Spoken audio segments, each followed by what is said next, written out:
welcome back to Total Spotfest. JJ Brownlee, Jamie Faulkner coming back at you here. I only tried to do this intro a few times, do not worry, but I'm going to get it this time here. So thank you for joining us. Thank you for watching. Thank you for listening. We do appreciate your time. Jamie, how have you been, my man? Pretty warm. Oh, don't even tell me about. Don't talk to me about wave warm. here in Kansas City. Oh, you know, I was at the softball fields on Saturday from 7 in the morning till 10 o'clock at night. No. Actually, it's like 6 something. True. It was only about 105. Heat index probably 115 on the playing field. I'm sure. So with no wind. No wind. Well, for what it's worth, yesterday in Kansas City was beautiful. It was like 83 degrees and cloudy. It was like, wow, I was out running around doing errands. And for those of you listening, I'm actually, I'm on my way to Texas where it's like billed to be like 103, 104 without heat index. Anyway, it is the summer though, so I guess it's what's supposed to do, right? I guess. It still doesn't make it. I don't like it. You gotta be like, why couldn't you guys do volleyball? Jesus Christ. Indoors and air conditioned. Jen's like, let's just do indoor. I'm like, well, I can get her into professional wrestling. I know a school. We do know a school, indeed. And hey, didn't bite on that. Not at all. Not even a little. Megan didn't either. She's like, no, I want to finish this out. I'm like, okay, but don't say never, because you could become a wrestler. There's an option. Just saying. And you're fairly athletic. Yeah. So anyway, thank you guys for joining us here. We do appreciate your time. Join the conversation. You can hit a comment down below if you're on YouTube or you're listening to us. Holler at us on Twitter at Total Spotfest. As always, wherever you are checking out, please like, subscribe, share, leave a comment, leave a review, all the good stuff. It does help us out quite a bit. We do appreciate it. All of our interactions. So, okay, we got a bunch of things to go over today, Jamie. A lot of stuff has happened in the past week, and a lot more is happening in the upcoming week, even. Indeed. So we have a belt to determine coming up here shortly. We're going to get to that in just a minute. But for those of you in Kansas City area and connected online, you probably saw some chatter yesterday about Journey Pro KC, our favorite local wrestling promotion. Jamie, for those not in the know, what's going on with Journey Pro? Well, our good friends over at Journey Pro made a very difficult decision. And we were just talking to them. If you happen to watch our last interview with them, they were talking about how, they would have AC and everything. Well, it turns out that the AC will not be ready by the time of the show. Mm-hmm. And that's okay. Typically you might be able to be fine with that. But the problem is, it's supposed to be 99 in Kansas City on that day, and there's going to be no AC in there. There's a good chance that place is going to get to 110, 115 with all those human bodies in there, everything. There was a great chance of heat stroke for somebody. Like, it's just a thing. Yeah. So they made the decision to postpone their show for the health and safety of their fans, the wrestlers, the crew, everybody. And as much as it sucks, that we don't get to see live wrestling on Friday, is the absolute 110% best decision that they could have made, because they do care about their fans and their wrestlers and their people. Like, that's the big thing. Like, they weren't just going to put on a show and say, oh, well, we got to have an ambulance on standby because people are going to drop like flies just because they want to chase money. They give a shit about people, ladies and gentlemen. They give a shit. And, I remember talking a lot with Walter and Chris and DJ and Heart Soul, when around the time they got the building and shortly thereafter and the first show and all that. And, it's a work in progress. They said, even during this first few shows, it's been a work in progress, and they very acutely aware of that even though it is fully open, that's where the wrestling school is. That's where we have their shows now every month. It is a work in progress, and these things, don't get don't get done overnight, unfortunately. I think long term, there's definitely going to be a solution in there for hotter weather times. I don't know exactly what that looks like, but I know that there will be that solution, just like there will be a heating solution for the winter. And there'll be much more stuff eventually coming in, built outs, things like that. But it doesn't happen overnight, and it's just one of those unfortunate growing pains. But I give all props to them for doing the difficult decision. I mean, that is your lifeblood as a wrestling promotion, a live show, right? I mean, that is what a wrestling promotion is. So, yeah, unfortunate, but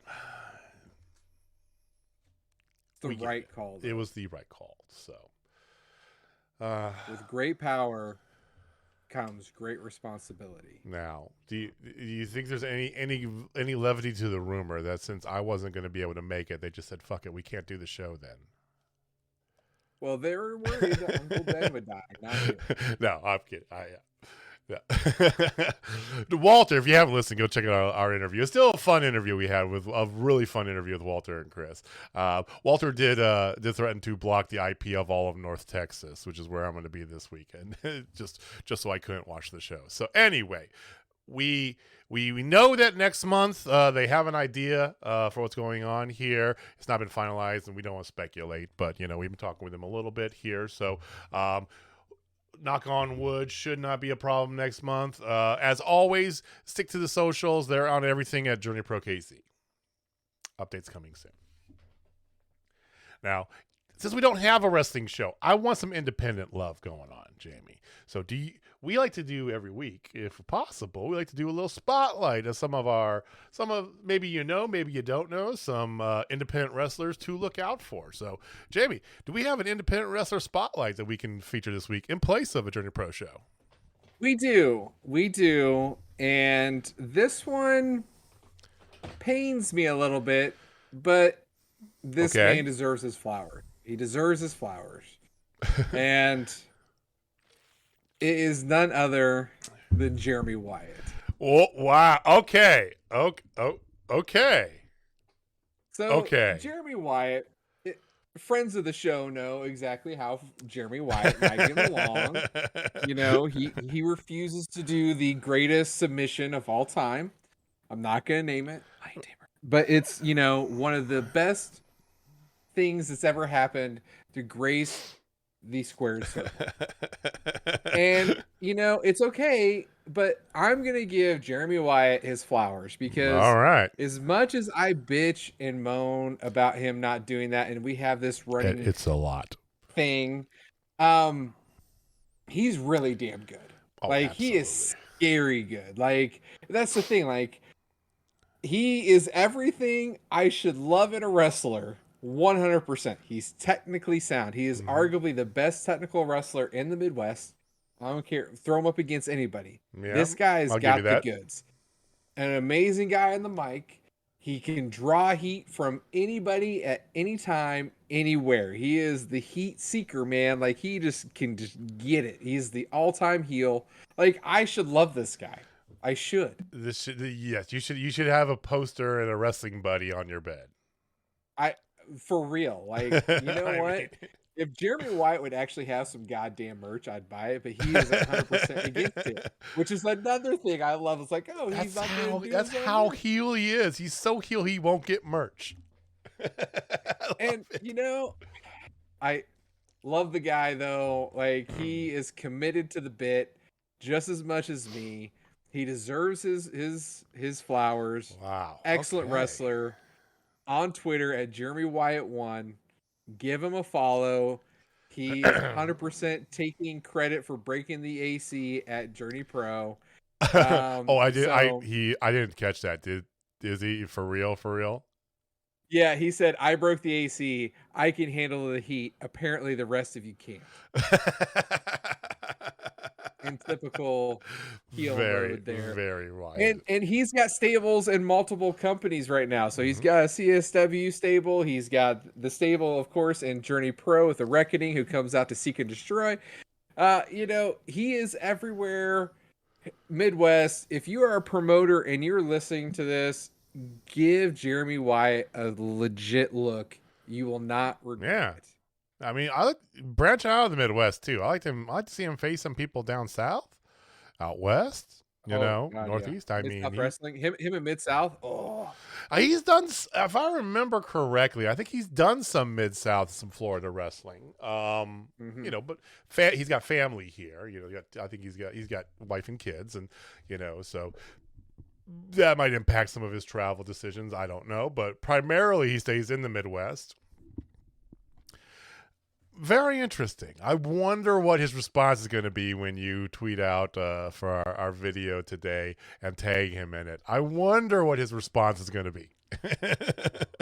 I'm very curious as well. I am. We'll see. We shall see. So that's a curveball there. I love it. That's great, Jamie. So, but you're right, Jeremy Wyatt. Link down below if you're watching us. Definitely worth a follow. If nothing else, just to see. Jamie's not the only one. He's got Twitter feuds aplenty, right? This guy he's a consummate heel. So please give him a follow, definitely. And if you get a chance to see a Jeremy Wyatt match, even if you hate the guy, and there's some people who legitimately hate him, but that's the thing we talked about before. We're talking about that. I remember a few weeks ago about Marina Shafir. An emotion. Your job is to generate an emotion, and hate is a powerful emotion. So let it flow through you. Yes. All right. So Jeremy Wyatt, and if you give him a follow on Twitter, by the way, ladies and gentlemen, can you just do me one small favor? Just one. I bet you I can predict what this favor is going to be, but go for it, Jamie. Just tweet at him. Do a goddamn lion tamer. Thank you. Well, let's see if we can trend lion tamer. Hashtag lion tamer. All right. Well, okay, so that was an independent wrestling spotlight. Like I said, links down below. Go follow Jeremy Wyatt. Go see some of his matches. By the way, I don't know if you saw this or not, but I watched Journey to Anarchy, the Twitch for Journey Pro, and St. Louis Anarchy. St. Louis had their Dingo Invitational last weekend, and there was, for those of you who maybe didn't hear, there was a bit of a travel issue throughout the nation last weekend. Big storms in giant, basically on the entire eastern seaboard, and staffing issues with airlines caused a ton of flights to get canceled. So literally, like, Matt Jackson on the day of the Dingo Invitational was having to shuffle and redo, seating and all that. And what that led to was, because Masha couldn't make it, and there's a few others who couldn't make it, right? But what it led to was a first round matchup of Jeremy Wyatt, Gary J. 4. Gary J. Really? Yeah, I'm sitting there and Walter's running it. He's in chat and we're chatting back and forth. And he goes, Gary's replacement opponent's coming out, and it's Jeremy Wyatt. I go, hold on, we casually have Jeremy Wyatt 4 in the first round of the Dingo. Are you kidding me? And it was great. And Jeremy's lost 2 in a row with St. Louis Anarchy to Gary J now, by the way. So, while he's only ever lost once in Journey Pro, to my knowledge, I don't think he's lost anything. I think he just lost the one to Christian Rose. Yeah, he's lost 2 in a row to Gary. In Anarchy, Gary's kind of figured out Jeremy Wyatt. It's really entertaining. So anyway, he needs to share that. He needs to share that with people. Absolutely.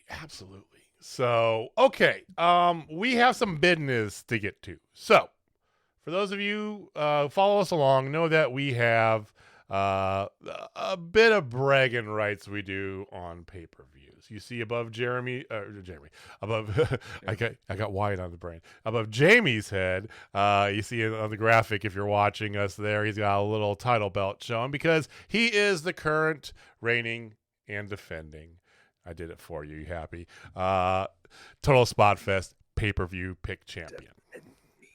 So we have a little rapid fire session here because last weekend was Slammiversary, Impact Wrestling's 20th anniversary Slammiversary show. This Slammiversary, for like, once again, if you're not familiar, for Impact Wrestling, it is their all out, their WrestleMania, their big shebang. So we did picks and we have the results. First, a note on the show. Show was very good. It was a lot of fan service, expectedly so. Okay, you had video cameos by Sting. You had video cameo by Kurt Angle. You had a bit there with Gail Kim, in the back. Christy Hemme came out and did like a guest, like kind of like ring announcer thing for a bit. So you had some of that stuff going on. The pre-show had 2 matches on it. We only picked one for our picks. So there was a reverse battle royal, which we talked about when we did the preview of Slammiversary last week. And in short, it's a shit show of a concept. It's the weirdest goddamn thing. And this was, definitely a pre-show type of match, because your winner too was Shark Boy. Shark Boy. Oh, shell, yeah. So the match that we did count was the Impact Digital Media Championship. Rich Swann defending his title against Brian Myers. We all picked Rich Swann, which Rich Swann won. And then the pay-per-view itself started off with one of JJ's favorite gimmick match, the Ultimate X match. And there was a little swerve in this because Jack Evans was not medically cleared, so he was replaced last minute by Andrew Everett. The 7 foot tall. 7 foot, 438 pound Andrew Everett. Yes. And he's really 5'6", like $190. But Ace Austin defending his title, Trey Miguel, Kenny King, Speedball Mike Bailey, Andrew Everett, and Alex Zane. And my God, was this so much of what JJ was wanting in his life. Both Jamie and Megan picked Ace Austin. I chose Speedball Mike Bailey to become the new champion. And you had just ridiculous stuff. You had, like, for example, you had Trey Miguel doing a Canadian Destroyer while he was on like the ring post back against like the scaffolding. He did a Canadian Destroyer on Alex Zane, who was inside on like the second rope onto the ground. You had just flippy spinny shit all over the place. It was fantastic. At the end of the day, though, we have a new X Division champion, Speedball Mike Bailey. Got that belt. So I get a point. Crazy. It wasn't a very long. The last couple X Division matches have not been super long. I remember back in the day when they had like Kazarian and AJ and the machine guns and stuff. There would be like half an hour X Division match, and it's just like bonker land. This was probably about, I don't know, 17, 18 minutes, give or take. So, but it was good fun. After that, you had the Influence defending their Knockouts tag titles against Rosemary and Taya Valkyrie. We all chose the Influence, and we were all incredibly wrong because Rosemary and Taya Valkyrie got them titles. So you've had 2 title matches and 3 title matches and 2 title changes thus far. Remember that sentiment here. After that, you had Sami Callihan and Moose in a Monsters Ball, and they threw back to the original stipulations. Do you know how they started Monsters Ball? Like what the stipulations were pre-match on it?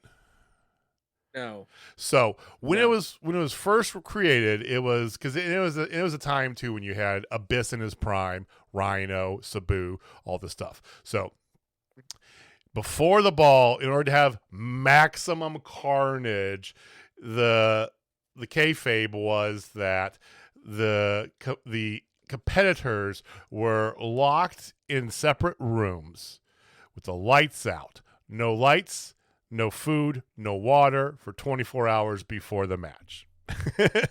So they were doing this whole shtick with these guys too. They kept going to like the night vision of looking inside the camera inside the room there, and Moose is kind of losing it, and Sammy's having a conversation with something or somebody in the room. Yeah. They open the doors to start the match, and Moose is all blind. He punches the guy who's in him, and he's going out there. And then Sammy comes out. He's like going like Clockwork Orange, opening his eyes. And he goes, "I love it. I'm gonna move in there after this match." And then he goes to the ring, and it was good. You know, I like Monsters Balls because Monsters Ball is basically, we all chose Sammy Callahan, by the way. Monsters Ball is meant to be. It's just a hardcore match of sorts, but it's meant to be like the hardest of hardcore matches, like to the take Spinal Tap to 11 basically, and it is definitely better when you have 4 or more competitors because you can get just more crazy stuff. But I kind of appreciate a little bit of the 2-person because of the history between them, and I mean, it came out hot, just all sorts of stuff, tables, chairs, all the things. Moose. Because Moose hadn't eaten in 24 hours, he went to some lady in the front row and grabbed her hot dog and water, which is always good fun. And I haven't seen a hot dog introduced into the match. Blood everywhere, tacks aplenty, which made AJ happy. In the end, there was also a door with barbed wire stapled on it. And then in the end, Sammy couldn't get Moose down, so he did a vicious power bomb from from the corner onto an upright, onto a vertically placed trash can, upside down trash can, and Moose just stuck on that son of a bitch. He immediately followed up with his pile driver into the tacks, which Moose then got kicked out at 1. Sammy grabbed a baseball, barbed wire baseball bat, hit him in the stomach, hit him in the bat. Another power driver into the tacks, and Sammy Callahan won. So we all pick up a point for that. It was good fun. Briscoes defending their tag titles against the Good Brothers in a very good match. I mean, I think this was better than the match they had at Multiverse of Matches. I really do. This was a very good match between the two of them. Both Jamie and myself picked the Briscoes to retain, and Megan picked the Good Brothers. Now, I know I was a little bit wavering on it. Jamie, you were a lot wavering before you locked in your pick. I originally had the Good Brothers winning it, and then I switched after deliberating on it like too much. So just went with my gut in this one. Mm-hmm. Because the Good Brothers did pull out that victory. So 3 out of 4 titles have changed hands thus far, and it was the reason you changed it because you thought they're not going to change that many titles. Mm-hmm. Yeah, well, remember that, ladies and gentlemen. And afterwards, you had America's Most Wanted came out. You had Chris Harris and Cowboy James Storm, and they all drank a beer together, and you rah, good go. Then you had Honor No More versus the Impact Originals, and so the Impact Originals were Motor Machine Guns, Kazarian, Nick Aldis, formerly known as Magnus, and To Be Determined. And it's like, who's that last one going to be? Who's it going to be? Who?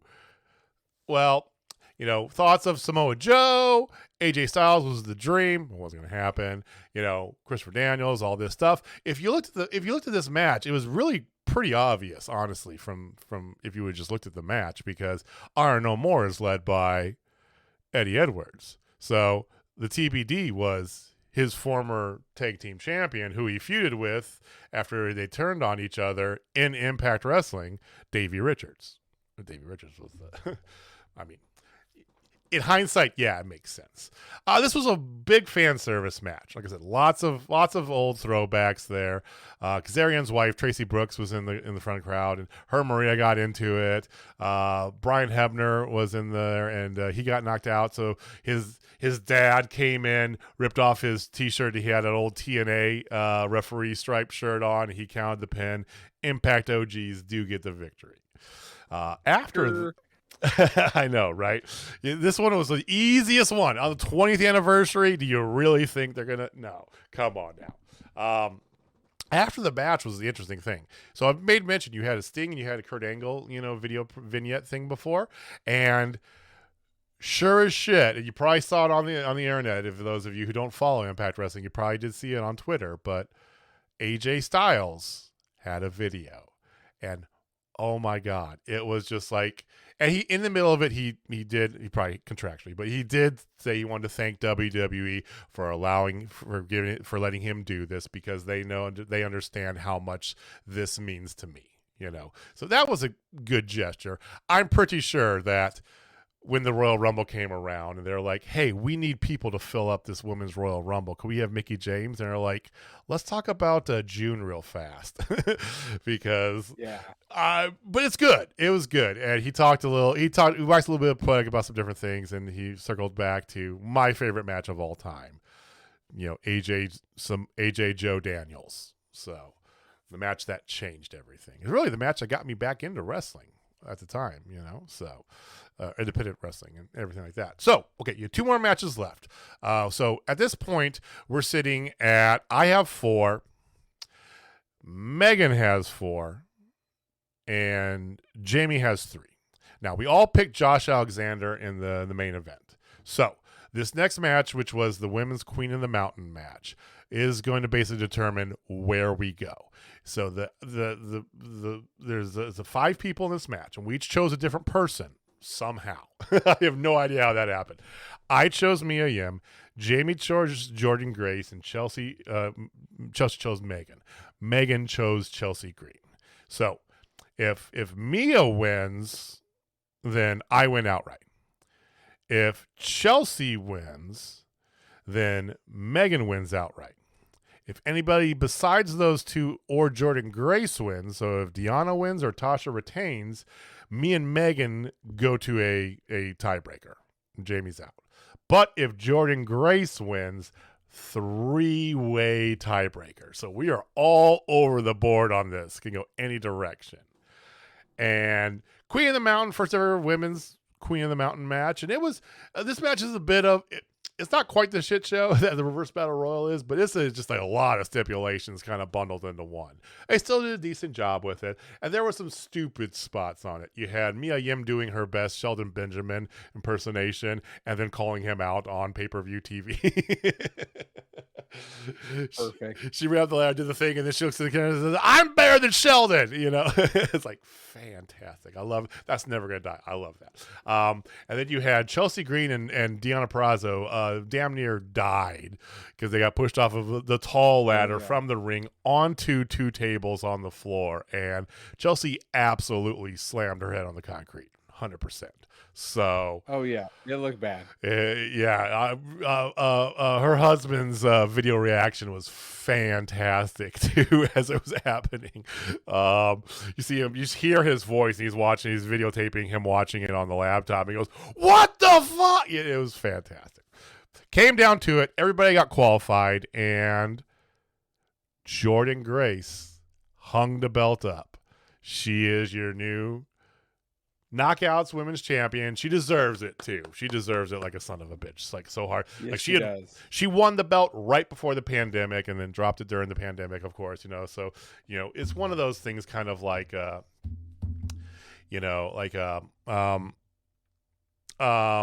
Sheeta, said, that, she was a pandemic champion. She didn't get to do it in front of people until the very end. And so Jordynne Grace deserves that. But that does mean we're going to go to a triple overtime tiebreaker, ladies and gentlemen. Yay.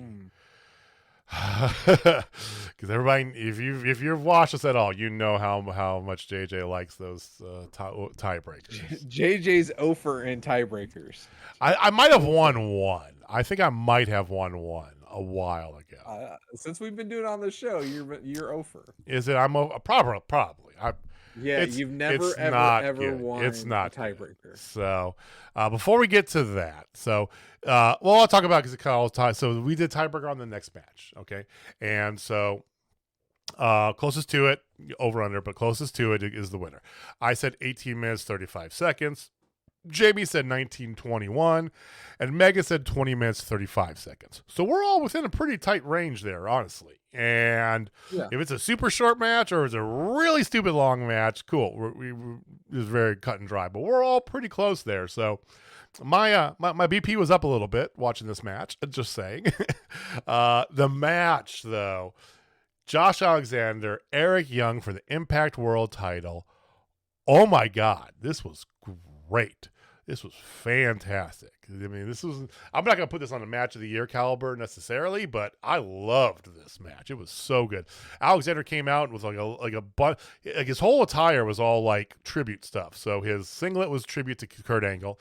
His knee pads, he had a Samoa Joe kind of tribute on one and an AJ Styles tribute on the other. In the match, I'm just going to list this off here. We had a stroke, Jeff Jarrett's finisher. We had a black hole slam. We had Samoa Joe and knee swipes. We had a Kurt Angle, two Kurt Angle backflips, moonsaults. He had a Styles clash. We had a Samoa Joe Uranagi. We had a guitar used as, I mean, you had like all. It's like if you want to know what was the kind of any of the big moves that ever existed in TNA and Impact, just watch this match because they did them all. And they did them all not in a cheesy, forceful way. They all fit in perfectly as they were going along. And, you know, in the end, Eric had taken up the corner, the padding and the canvas and all that. And he actually did hit a pile driver on Alexander, but he did kick out. And then Alexander ended it with a big Uranagi by Samoa Joe Uranagi, and then picks him up, does his spike, detonator or whatever the hell it's called. It's like kind of like underarm flip up. It's kind of like a Storm Zero pile driver variant thing. I can't remember what it's called, but it's so cool. And retains, gets the victory. So it didn't matter, but we all got the point for this. What mattered was the time. So 1835 JJ, Jamie 1921, Megan 20 minutes 35 seconds, and the time was 18 minutes and 44 seconds. What? He finally got one, ladies and gentlemen. Finally got the tiebreaker. I is the champion. So I finally did get that, like we said. So it by 9 seconds, become the new champion. Let me move the belt over. There we go. So I did retain the belt. Now, good news, bad news for JJ, because this weekend is another pay-per-view that we're doing. Yep. And somebody's got a great track record in AEW, ladies and gentlemen. I'm not going to name who he is. Shut up. But he's wearing a hashtag heel shit shirt right now. Oh, shut up. So if you look hard enough on the video, the belt is actually sitting back on the couch behind Jamie there. And as you're listening to this, I'm in the middle of driving to Texas. Like I said, I'm going to concert, hanging out with a friend.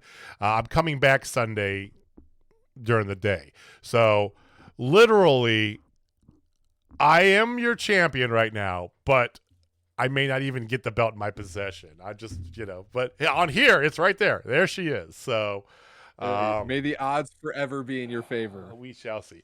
We're going to talk all about that because we're going to get to Dynamite here in just a moment. So Slammiversary was a lot of fun. I thoroughly enjoyed it. Like I said, I don't think it was like I said, there's a ton of fan service. So, it was a little bit campy at times, but very good. It was a very good pay-per-view. Very good stuff.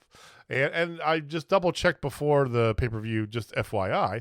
They've been staying above 100 pretty consistently for the past few months too on views. So that's great. They deserve it. It's a good show. Doing well. Another good show that I didn't get to check out all, but I caught some of it, was AAA TripleMania 2022 Part 2. Terrible titles. It is what it is. And there's a lot of crazy TripleMania stuff going on with that there. I'm not going to get into all the details necessarily, but they had some tributes to some different people that were big inside of Mexican wrestling and AAA. Conan was one of them. You had the LA Rams cheerleaders were there, which some people found weird, but it's like, dude, it's LA. It's hey, like whatever. It's like right there, whatever. So you had there's some women's matches, and you had this tournament that are going on here where basically on the next event you've got Pentagon is in a mask versus mask fight. Okay, that gets you up to speed basically. There's a lot of people in that, but that in essence that is what's going to be going on next. The women's Reina de Reinas champion Taya Valkyrie. She didn't wrestle, but she cut a big promo during the thing. And during that promo, she called out one Miss Thunder Rosa, who claims to be the best wrestler in Mexico. So she asked her to come and prove it. Oh. So Taya versus Thunder for the Reina de Reinas title soon. I'm for it. Interesting. I'm for it. You had the main event. It was supposed to feature the Hardy brothers, but as you know, Jeff Hardy, legal issues, some personal things going on here, substance stuff. So he was filled in by John Morrison, or Johnny Elite now, I guess he's called, whatever. He was Johnny Hardy. He was Johnny Hardy on the Saturday night, and he turned on Matt midway through the match.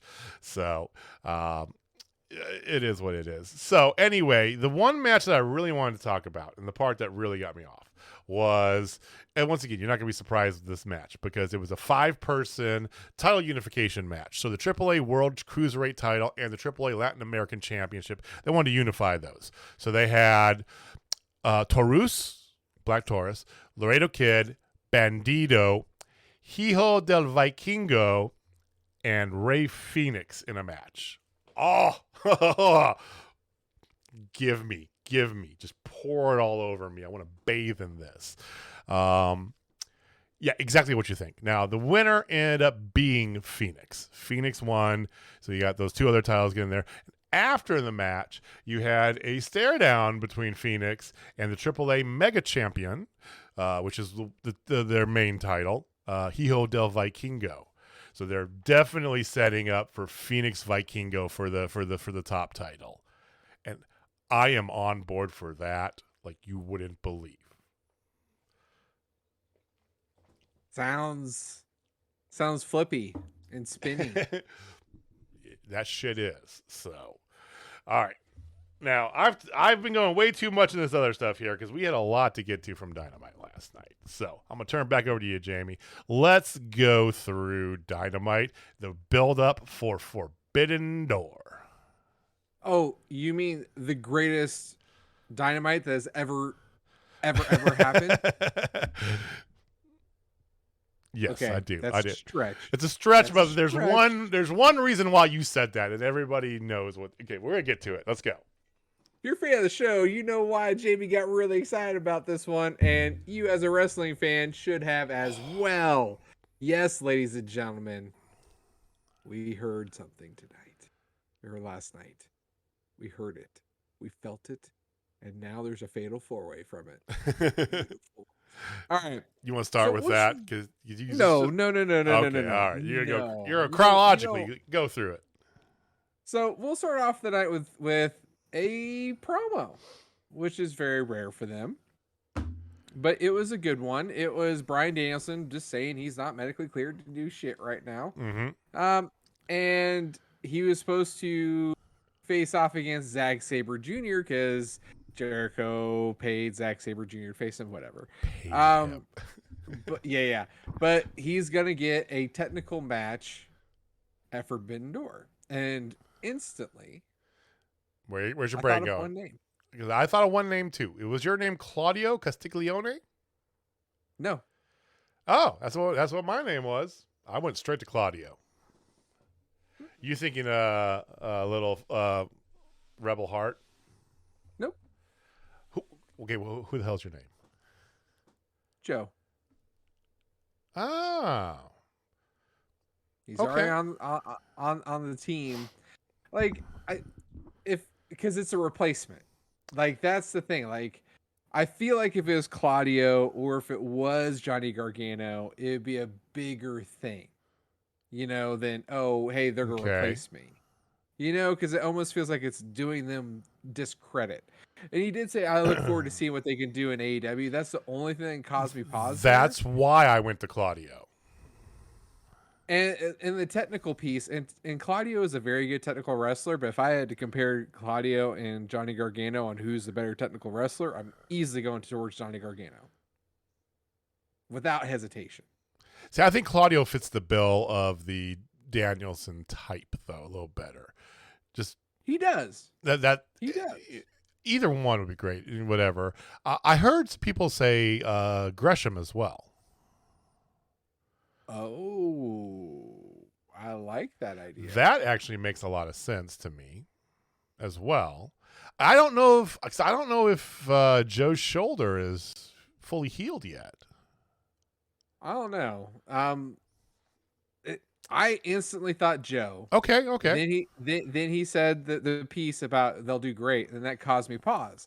So bring up Gresham. Actually, I kind of think it's going to be Gresham over those two because everybody still doesn't know what Claudio's doing, other than his price tag was astronomical to do anything.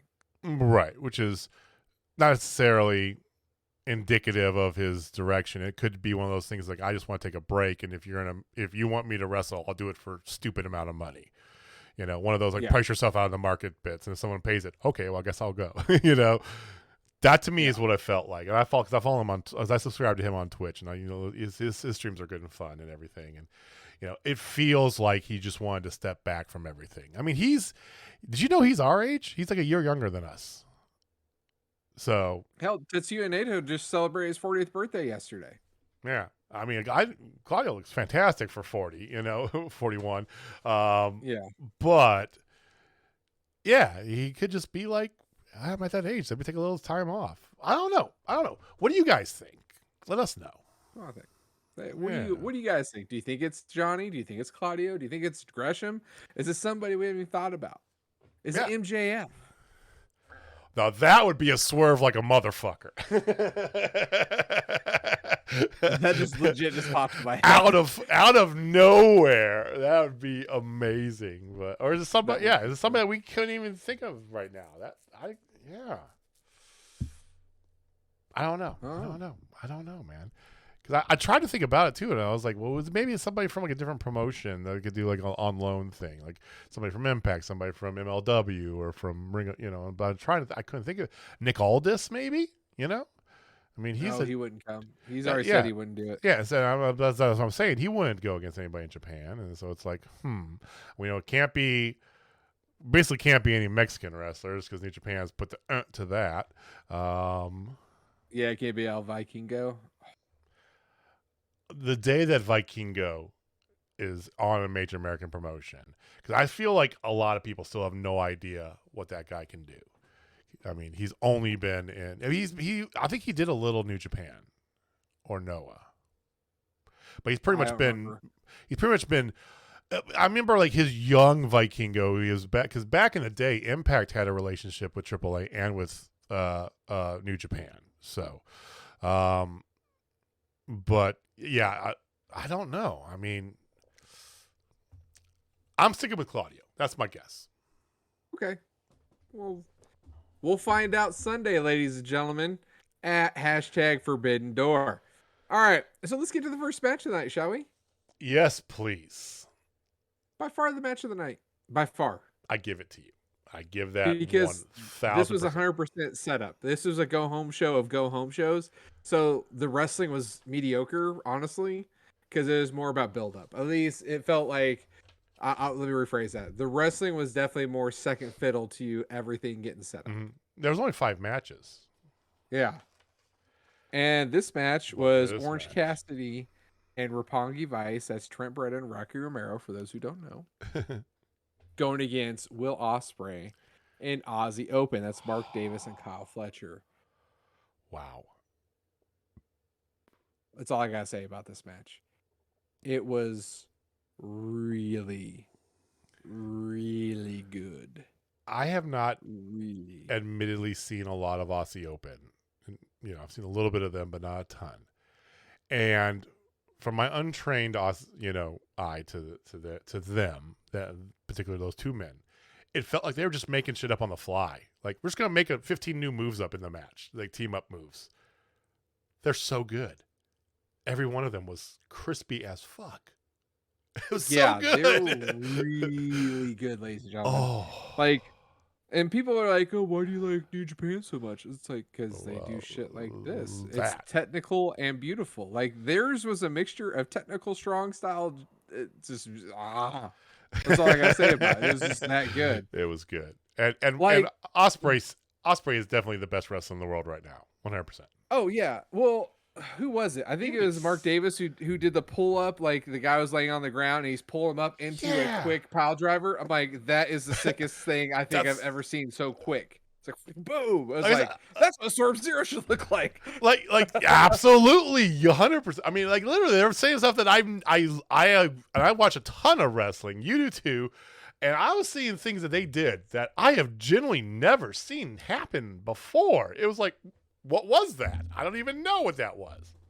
Yeah, I'm gonna go rewatch it again, just just so I can just have a few minutes to reflect on it because they were really good. I mean, it does end up with Roppongi Vice and Orange Cassidy win because Orange punch on Fletcher for the win, obviously because that sets up for the big match is because Great O'Khan and Jeff Cobb come out and FTR come out, so it sets up again for Forbidden Door.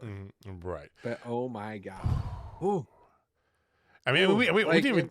I mean, we had a Will Ospreay match on TV. We didn't even really talk about Will Ospreay because he first of all, best wrestler in the world. He could sell like a motherfucker. Oh my god, his sells were so good. Shawn Michaels, 100%, 100%. Like there's just so many great things in this match. I cannot wait. Like, yeah, no, I cannot wait for Forbidden Door just to see Ospreay Cassidy. Like I know that match is gonna fuck instantly, and that's might steal the show. I think that absolutely will steal the show. This is a card full of dream matches, but that match is definitely gonna steal the show. I think it was until something that happened later in the night. Oh, okay, all right. Yes, this match was my marker for definitely gonna steal the show at Forbidden Door. And then something else happened. Obviously, everybody knows if you know me what that was. But we're gonna get to that here in just a second. So after this, you had Christian Cage cutting a very heel promo. He's got a new shirt. Like his original shirt used to say "Outwork everybody." Everyone, and now his shirt says "Worked everybody." It was so good. Like, I love heel Christian Cage, man. Heel Christian Cage is. And what do you think of this promo, Jamie? I enjoyed it. I'm not gonna lie. I mean, he shot on Jungle Boy's dead father. Hard. He shot on everything, and then here comes Luchasaurus. He comes out, Luchasaurus, and he gets Luchasaurus to get on his side for a minute, but then he does that little hug where he looks off to the side, like, I'm gonna fuck you over too. Like, it was just amazing. He invoked the spirit of Marco Stunt. He goes, "Remember Marco? Remember what they did to Marco?" is what he said, insinuating that Luchasaurus is disposable to the prodigy. And I love this. I'm so glad we got to it. I wish we got to it sooner because this is why I was excited about Christian coming in when he came in. You weren't at all, but this is what I was looking for the whole time. Oh, this will redeem Christian Cage in my eyes. You'll like this then. This will be good. Young Bucks, they cut a promo about having a match at Forbidden Door. Of course, the Bucks are going to be on the pape, as they like to say. I love how they always say that. Mm-hmm. It's going to be the Bullet Club because it's going to be Hikuleo and El Phantasmo with the Bucks going up against Dudes with Attitude. The name is terrible. The name is terrible.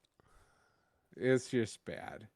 Darby, Sting, Shingo Takagi, and yes, I'm gonna try this. I'm gonna get this. Okay, I'm gonna do it. Okay, you got it. You got it. I wrote down phonetically as hell, so hopefully I do. Hiromu Takashita. Close. Oh, so close. Hiromu Takahashi. Takahashi. Okay, I wrote down fast. Hashi. Wow, that's too close to Tanahashi. I thought I was wrong. Okay, all right. Chopsticks. Anyway. All right. So yes, so that match is on the docket. And then after that, we had Malachi. We had the match I wanted to talk about. Okay. Between Penta Oscuro or Penta. I hate how he's going by Oscuro with this whole like. I think just Pentagon works in general. Just one word Pentagon because he has. Just be Pentagon. He's got 15 different variants. Just be Pentagon. Screw it. Yeah, Pentagon versus none other than Malachi Black, and this was a qualifier for the AEW All Atlantic Championship, and they would be entered into the Fatal 4-Way for that. And over the weekend, Tomohiro Ishii got the New Japan nod. Yes. So right now, as it sits, the All Atlantic is Pac, Miro, Tomohiro Ishii, and the winner of this match, very good, very solid. I'm not going to say it was the best match of their series by any stretch of the imagination. No. Malachi got it. But the entrance, like Malachi's entrance, is bar none the best entrance in all of professional wrestling. I like his solo music. The House of Black music's good, but I love his individual music. Oh, it's so agreed. Good. It's so good. Just this, I mean, Heather the Librarian probably like loved this match beyond belief, and she would be absolutely right to, because it was a good match. It was solid. Once again, the wrestling, like you said before, wrestling took second fiddle on this show, unfortunately, because this match covered a commercial break. Most of it was over a commercial break, honestly, and yeah, they had big things they had to do in promo land, and it is what it is. Yeah, because after the match, Pac comes out to confront Black. Miro appears on a video screen and vows to drag the pagan and the bastards through the forbidden door so he can redeem them all. I was like, oh my God, I love Miro. Miro's my pick right now. Oh, 100%. Lock it in. 100%. He's winning the thing. And he's still feuding it now. And he's still feuding with God, just in case you guys are wondering. So yes, they'll be going head to head at All Out. Okay, him and God. Oh my God! So, in a way, this was kind of I thought this was the most predictable match, honestly, even though it was good because it was. You had Pac. You're not gonna have Pac and Penta in a you gotta have Malachi in there. So whatever. I'm with you on Miro though. I 100% agree. Yeah, no, yeah, absolutely. Like. He's the guy, but I do have one question for you. Ditka and Gad in a wrestling match, who wins? Ditka. No, trick question. Ditka is God. Trick question. Ditka is Gad. Mike Ditka.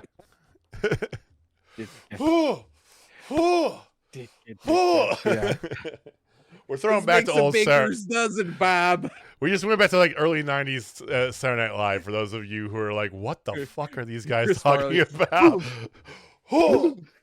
About 6 or 7 heart attacks ago there. Yeah. Makes a baker's dozen. Oh, yeah. So after this, though, this gets Jamie excited. Wardlow's promo about the TNT title? No, I'm kidding. I'm sorry. I could give 2 F's about that. No, I'm skipping right over that because I'm getting to the appearance of Silas Young, everybody. I know everybody's excited about. He got an entrance and everything, man. They got music. It was not just local competitor. It had music and it was great. Yeah, Silas Young versus Adam Hangman Page. He did not get the typical local competitor treatment, to your point. I was going to make note of that. Yeah. He actually got some decent offense and everything there. Hangman gets the dub.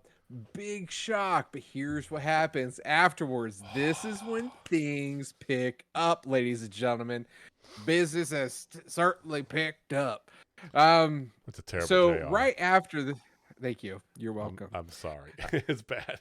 So Cole gets up and starts to say it's story time with Adam Cole, baby, but gets interrupted by Jay White. Jay White comes out and says the Switchblade is not going to face Hangman and he's not going to face, anybody else. And then fighting breaks out.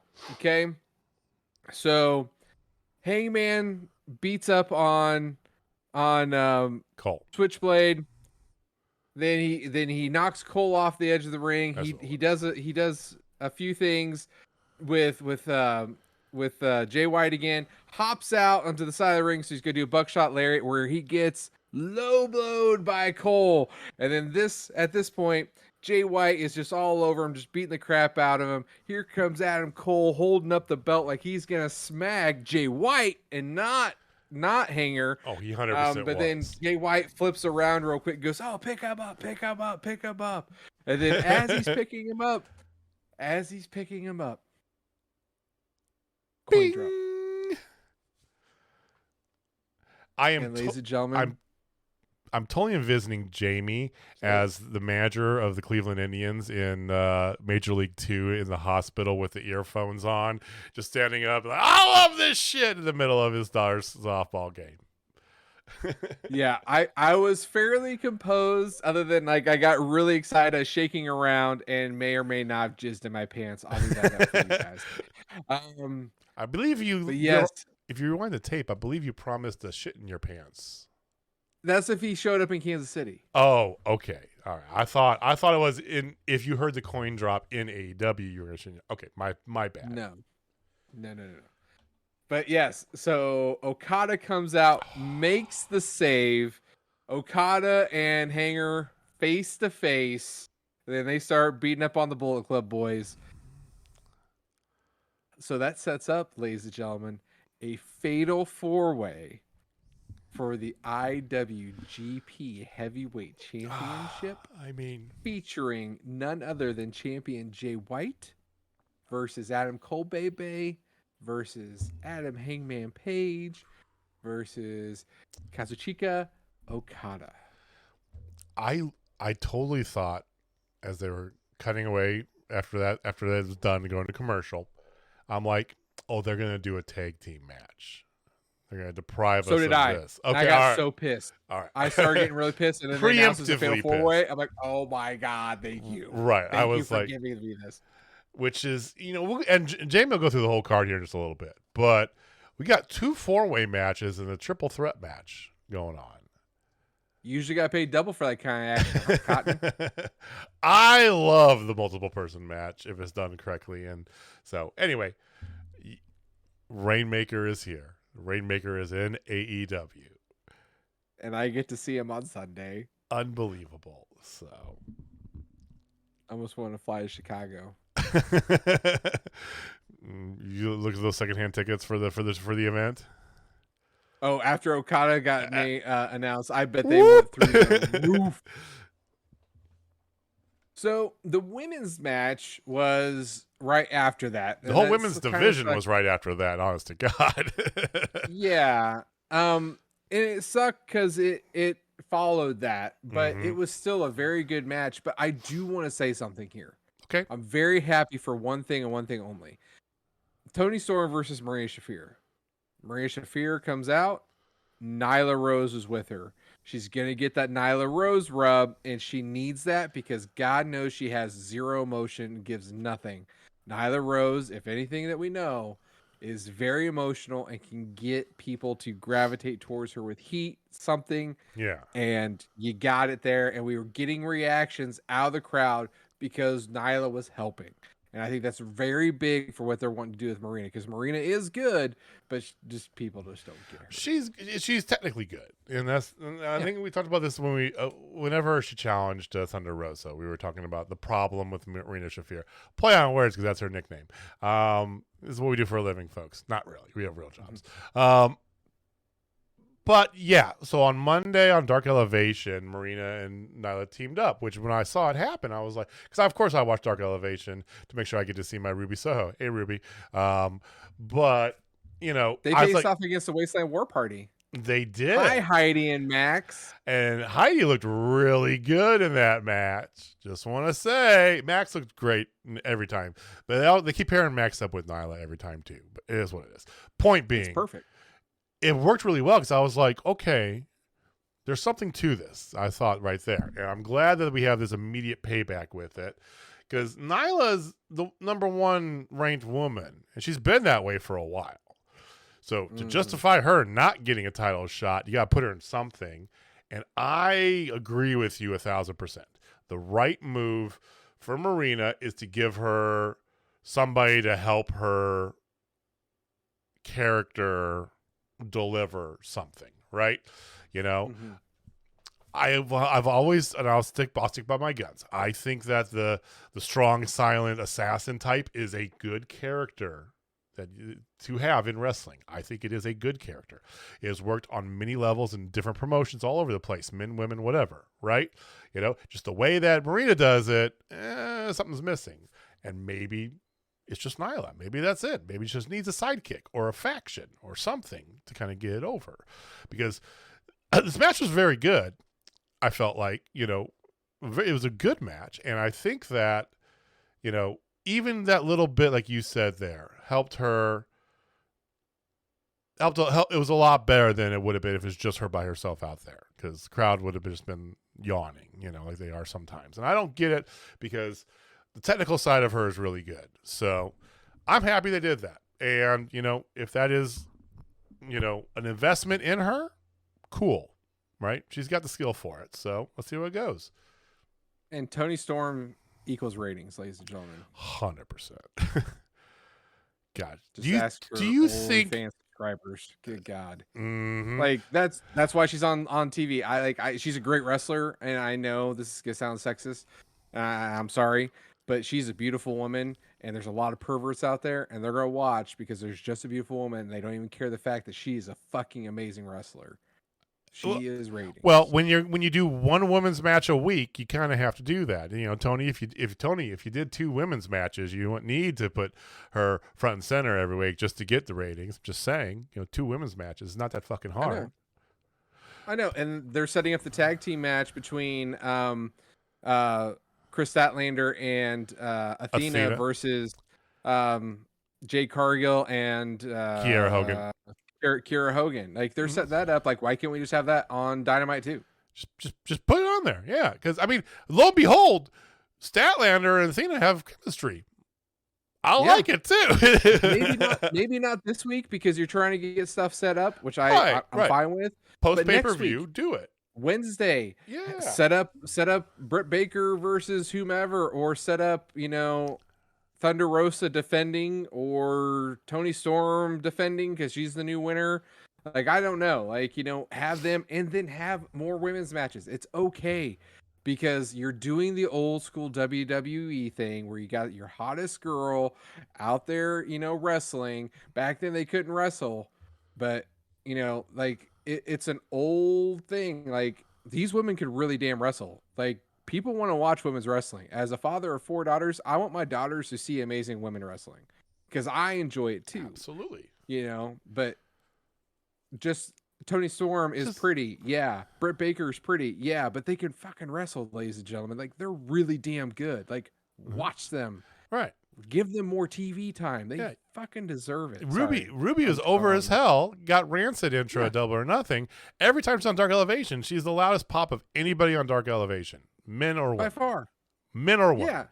It's like stop getting her like to be like the developmental trainer of sorts, you know? Serena Deeb and Mercedes Martinez, they have this weird thing going on where this like kind of, you know, hate each other, but they love each other. Hate each other, but love each other. It's like that's an angle, you know. You could play this stuff out, and that's the thing, you know. It's like, you know, if anything, Tony needs to copy what Impact does, because Impact sometimes, you know, you're having a single match and then having like 3 or 4 like real tiny short little promos about a few different women here and there. That's just not cutting it. You know, you could do 2 matches, just do 2 matches.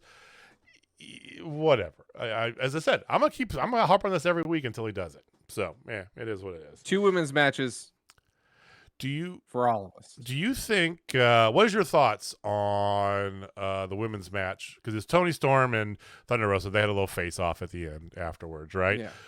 Who do you think? Do you think Toni Storm is going to take the belt?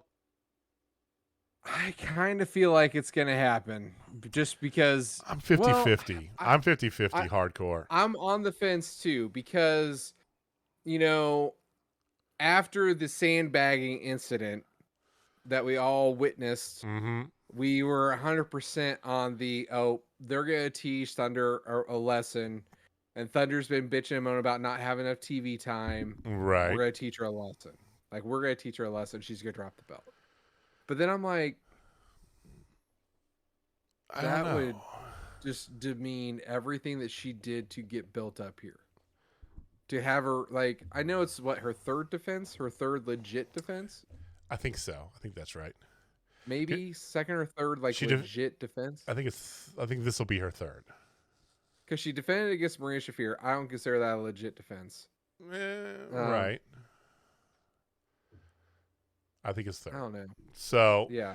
And here's a thought I had with that too. It's like, as soon as this is over with here, I know we're a couple months out because we're looking at September is going to be All Out. That's your next pay-per-view, right? So you don't necessarily want to turn your eyes immediately to build for All Out, right? You're 3 months away, Well, 2.5 months away. So I don't know, I was with you there, but I am so on the fence, and plus you got Taya Valkyrie calling out Thunder Rosa for that. Tony would love to have his belt featured on a TripleMania at some point in time, I'm sure, right? On the shoulder of somebody who wins another title, right? I don't know, but I don't think it's a bad idea to give Tony the belt. Especially if you're going to feature her every goddamn week on TV. So. Yeah, I don't know. Like, Tony is so hot right now. Like, everybody loves Tony, so it might be the thing. I don't know.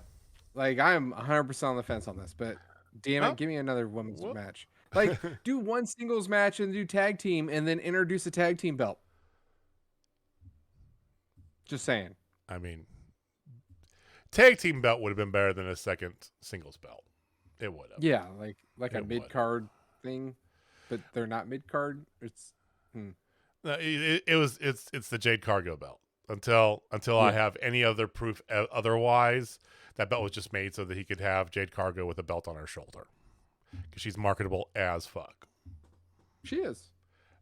He's not wrong.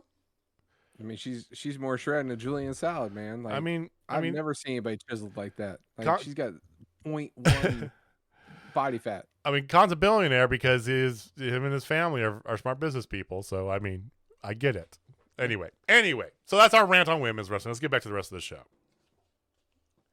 Yep. All right. So after this, yeah, I mean, like, there was a couple backstage segments, Darby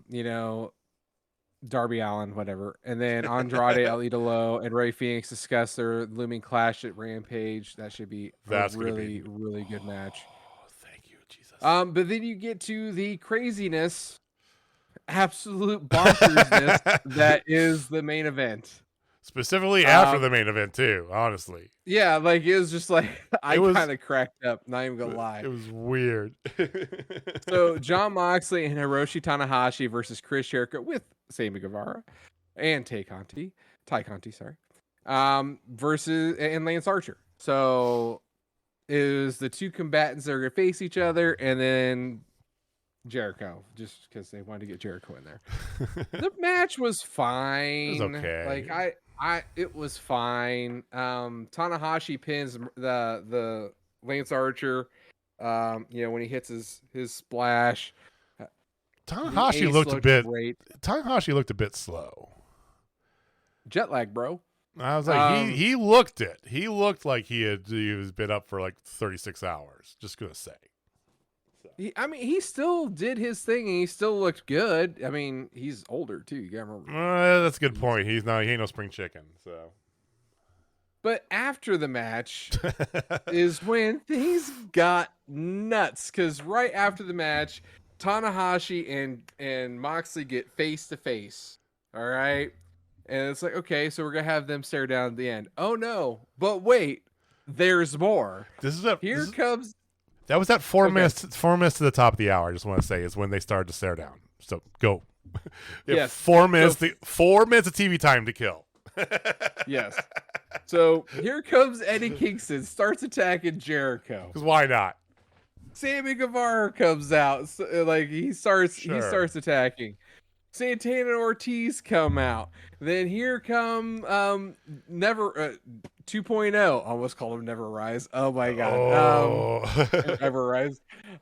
Here come them. And then here comes Minoru Suzuki just walking down, just trucking along. And then out of nowhere, here comes Shota Umino. Like, just people are fighting everywhere around. And then here's Jon Moxley and Tanahashi just staring at each other while shit's going on around. Fucking like, statues, man. The world is burning around them. And then here's this Moxley and Tanahashi like, it's like, what is going on? And it was like a bunch of weird half-ass spots going on. There was a popcorn bucket that was introduced and put on Wheeler Yuta's head, and I don't even know anymore. Oh man, like I was so confused at the end. I'm like, oh, so we're just gonna make sure we get everything covered. Okay, gotcha. Thanks. And all the announcers were definitely done with that like 2 minutes till. They're just kind of like, are we still going? Really? Oh shit. Oh yeah. Oh my god. But hey, what's the? It was one of those things. It's kind of like the roller coaster, right? Where you're like, oh god, they're gonna face. Oh my god, what the fuck? This is a shit. This is terrible. This is terrible. This is so terrible. This is actually pretty hilarious, honestly. So, Howard the Duck, ladies and gentlemen. Howard the Duck. Good, fantastic analogy. If you've never seen Howard the Duck, you need to do yourself a favor and watch that train wreck of a movie and fall in love with it, like I did. But I also fell in love with it because it had Leah Thompson, and when I was a kid, I had the hugest crush on Leah Thompson. Well, you should have, considering. Touche. So that was Dynamite. Then that leads us into Forbidden Door. So we will have the belt on the line again for Forbidden Door.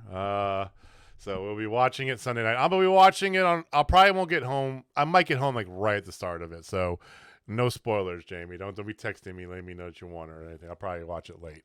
Like anyway, I always do. He always does. You know, I had to text him over Slammiversary because it's like, hey, I'm not watching this to the replay because I was out running errands and stuff. It was Father's Day, so I was hanging out with my dad, right? So I'm like, hey, don't. Just leave me alone. So same thing for this Sunday. So why don't you go over the card, though? Kind of give us a rundown of the full card. At least that we know it. They're subject to change as always. Who knows, right? But this feels pretty set in stone. This is the card as we know it. I feel Bullet fine. Club, Young Bucks, Hikuleo, and El Phantasmo versus Darby Allin, Sting, Shingo Takagi, Hiromu Takahashi. Then you have Zack Sabre Jr. versus Bryan Danielson's mystery opponent. Who could it be now? I like how we're doing the musical references. Nice. I'm always doing musical references. I know. I dropped like 3 musical references on my new director, Jamie. It's really just for Jamie's knowledge, but whatever. So generally, I dropped like 3 musical references in a row on her, and then I had to call her out. And I was like, I feel disappointed. I've been like trying to get. She's like, she should have dropped a movie reference. I go, oh yeah, that's a Jamie thing. All right. Yeah. Sorry, inside joke. I'm back. All right. So Chris Jericho and Sammy Guevara and Minoru Suzuki versus Eddie Kingston, Wheeler Yuta, and Shota Umino. That match should be interesting. It'll be a show. That's all I'll call it. Yeah. Then you have the winner takes all, the Ring of Honor Tag Team Championship and the IWGP Tag Team Championship. You have FTR versus the United Empire, Great-O-Khan and Jeff Cobb versus Roppongi Vice. I mean, that could steal the show too. Honestly. Like Great-O-Khan, yeah. I kind of want to see FTR win that. I definitely think it's going to be FTR. Their trajectory. They're the best in the world. Period. I mean, plus it's winner take all. So if they don't win it, they're no longer ROH champions. Yeah. I feel pretty good about FTR. Me too. You have the AEW Women's Championship match of Thunder Rosa versus Toni Storm. That should be a solid one. IWGP United States Heavyweight Championship match. Orange Cassidy against the champion, Will Ospreay. Yes. Yes. Then you have the AEW All-Atlantic Championship Fatal 4-Way match of Pac, Miro, Malachi Black, and Tomohiro Ishii. I mean, that match is going to fuck too. Like, this is just a full, like, wet dream. Then you have the last two matches. IWGP Heavyweight Championship Fatal 4-Way. Jay White, Hangman Page, Okada, Adam Cole, baby. Wow. Oh. The star power in that match is palatable. The star power on this card is palatable. Palatable. Palatable. Well, no, palatable. That's last match. Word. Whatever. It's late. Interim AEW World Championship match. Winner gets the belt until CM Punk is healthy. Jon Moxley versus Hiroshi Tanahashi. Yeah. And that's what we know of so far. That's 2, 4, 6, 9, 8, 9 matches. 9 times. 9 matches. 9 That's gonna times. be. It's gonna be a decent show. It's not the 13 that he did at Double or Nothing, thank God. But Yeah. If it's another 6-hour show, oh my I'm God. to tap out. Yeah.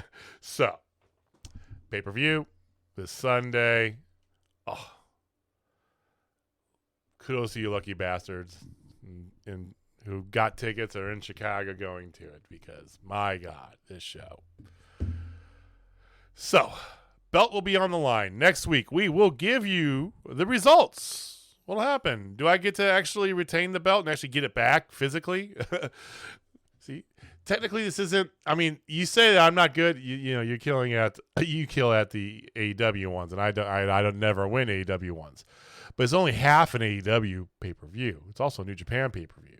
We've never done a New Japan. Who watches more New Japan? We've never done a New Japan pay-per-view for a title, though. So we don't know who's the better picker for New Japan matches. We haven't done that. It's an uncharted territory. Anywho. All right, ladies and gentlemen, I'm saying this now. Mark Stradamus, there will be a perfect card. There will be a perfect card out of one of us. I'm calling it now. Wow. One of us will have a perfect card. Okay. Do you feel like there's a lot of avenues that make some stuff pretty obvious? No. But I just have a hunch. One of us will be perfect. Okay, well, we shall find out next Thursday. So come back and join us next Thursday. We will also give you the fallout, what happened after Forbidden Door. Hopefully we get an announcement on All Out, where if it's going to be back in Chicago, or if not, where it's going to be this year. That matters to us because that's going to determine what we're doing on Labor Day. Yes. If it's too far, we're staying in Kansas City, and I'm okay with that. Yeah, which is fine. Yeah, cool. So anyway, we'll be back with that. Check it out. We have another interview coming out this Tuesday. We shot an interview recently with a current wrestling champion who has got oodles of charisma, and if you don't know him, you need to. So I'm not gonna give you, tune in, turn on the bell icon if you want to get notified, but check out this Tuesday. We got a new interview coming out here. It was a ton of fun. It was really awesome. It was a lot of fun for sure. He is a wrestler who's been kissed by God. I will give you that hint. Ooh, so there you go. And as I said, every Thursday we'll be back here. So thank you for watching. Thank you for listening. Jamie, why don't you give us any final words? And if not, just take us home. All right, ladies and gentlemen, if you're not down with Total Spotfest, I just got one word for you. Okada! I thought you were going to do Rainmaker, but it's either or. Okada's here. Thanks, guys. We'll see you next week. Peace.